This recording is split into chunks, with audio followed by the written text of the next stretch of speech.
गुरु भक्ति योग। गुरु कृपा के बिना दिव्य जीवन में कोई प्रगति नहीं कर सकता।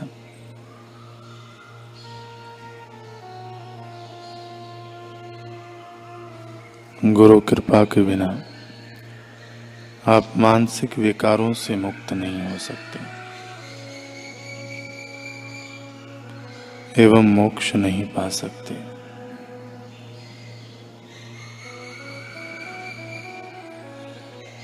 अगर आप अपने गुरु की मूर्ति का ध्यान करने की आदत नहीं डालोगे तो आत्मा का भव्य वैभव एवं सनातन ज्योति आपसे सदा के लिए अदृश्य रहेगी।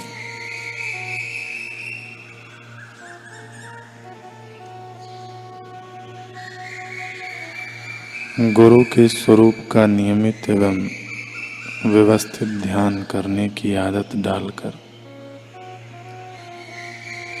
आत्मा को ढकने वाले आवरण को चीर डालो।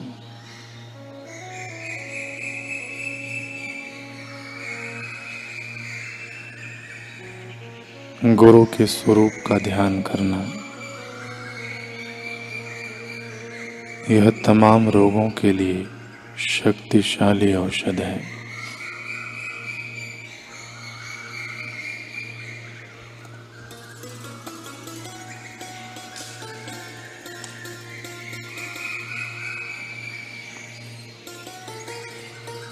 सौराष्ट्र गुजरात में दामोदर नामक एक भक्त हो गए।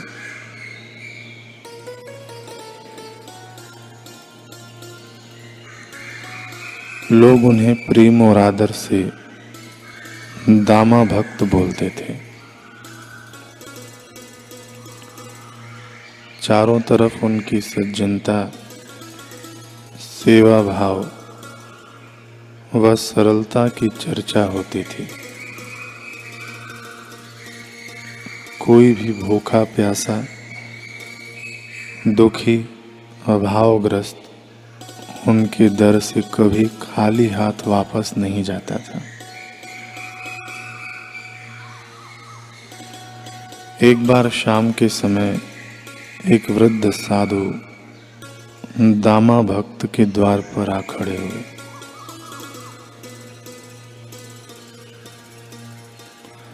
साधु ने कहा, अरे है कोई घर में? दामा भक्त ने कहा, पधारिए महाराज, अंदर आइए। साधु को अंदर ले जाकर भक्त ने आसन पर तो बैठाया, पर सोचने लगे कि आज तो भिक्षा में कुछ मिला ही नहीं है। अब साधु महाराज को क्या खिलाऊंगा?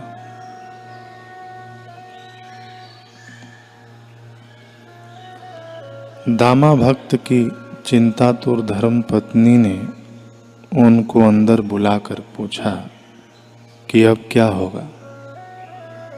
घर में बेचने जैसा कोई वस्त्र सामान भी नहीं है। दामा भक्त ने कहा, क्या साधु ऐसे ही चले जाएंगे? पत्नी ने कहा, नाथ आप चिंता न करिए, साधु को भूखे नहीं जाने दे सकते। साधु की सेवा किसी भी कीमत पर नहीं छोड़ सकते। एक काम कीजिए, आप मेरे ये रेशम जैसे बालों को काट लीजिए, मैं इनकी डोरी बना कर देती हूँ। आप उसको बाजार में बेचकर साधु महाराज के लिए सीधा सामान ले आइए। दामा भक्त के पास और कोई उपाय न था, अतः वे चुप रहे।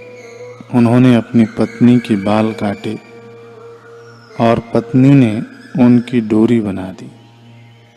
दामा उसे बेचकर सीधा सामान ले आए और बड़े प्रेम व श्रद्धा भाव से साधु को भोजन कराया।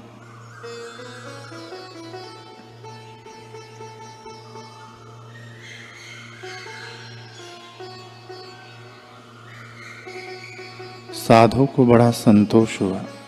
साधु ने कहा, बेटा, आज की रात्रि में यहीं विश्राम करूंगा, कल जाऊंगा।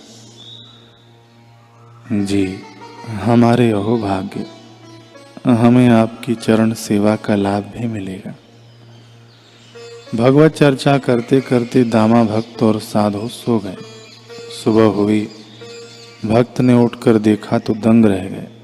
उनकी पत्नी के सिर पर संपूर्ण बाल आ गए थे और शरीर पर सुंदर वस्त्र आभूषण थे। झोपड़ी महल में बदल गई थी, पर वे साधु बाबा कहीं दिखे नहीं। दामा भक्त समझ गए कि भगवान ही साधु के रूप में आए थे। आंसू भरे नेत्रों और भरे हृदय से वे बोल उठे, नाथ, आपने ठग लिया, मुझे पता तक नहीं चलने दिया कि सच्चे संतों की सेवा और सच्चे मन से की गई भक्ति कभी व्यर्थ नहीं जाती, जरूर सफल होती है। जो लोग सेवा की महिमा जानते हैं, वे किसी भी मूल्य पर सेवा का अवसर छोड़ते नहीं। धन्य है ऐसे साधक, धन्य है ऐसे पुण्यात्मा सज्जन। एक बार एक भक्त ने श्री उड़िया बाबा जी से पूछा, महाराज जी, महापुरुषों के समीप रहने से ही कल्याण हो जाता है या कुछ करना भी पड़ता है? बाबा जी ने कहा, जो महापुरुषों के समीप रहेगा वह तो सभी साधन करेगा, उसमें क्या बाकी रहेगा? क्योंकि उनके समीप रहने वाले से पाप कर्म तो स्वतः ही छूट जाएंगे। निरंतर सत्संग की बातें सुनने से उससे साधन भी कुछ न कुछ बनेंगे ही। महापुरुषों का सत्संग एक प्रकार से भजन ही है। जिस कामना से भक्त महापुरुषों के समीप रहेगा, उसे उसी की प्राप्ति होगी। यदि वह महापुरुष में सचमुच प्रेम रखता है तो और कुछ भी करने की आवश्यकता नहीं है। उनमें जो श्रद्धा प्रेम है वही सब कुछ करा देगा। भक्त ने कहा, महापुरुष में अपनी शक्ति के अनुसार विश्वास होने पर भी उनके संग से जैसा लाभ होना चाहिए वैसा क्यों नहीं होता? बाबा ने कहा, श्रद्धा की कमी के कारण नहीं होता। तो बाबा, श्रद्धा कैसे हो? बाबा ने कहा, निष्काम कर्म, सेवा और भजन। भजन भी कैसे? सद्गुरु उपदिष्ट साधन द्वारा। ये भजन करने से महापुरुषों में और परमात्मा में श्रद्धा होगी। तो बाबा, महात्मा के दर्शन करने का क्या फल है? बाबा ने कहा, महात्मा के दर्शनों से पाप टल जाते हैं। यह तो साधारण फल है। मुख्य फल तो है कि महात्मा के दर्शन करके अंत में दर्शन करने वाला महात्मा ही हो जाता है। संत महापुरुषों की सेवा से यह फल होता है कि उनके शुद्ध परमाणु निकलकर सेवा करने वाले के अंदर चले जाते हैं। सूर्य के उदय से अंधकार का नाश होता है, पदार्थों का प्रकाश होता है और शीत जाता रहता है।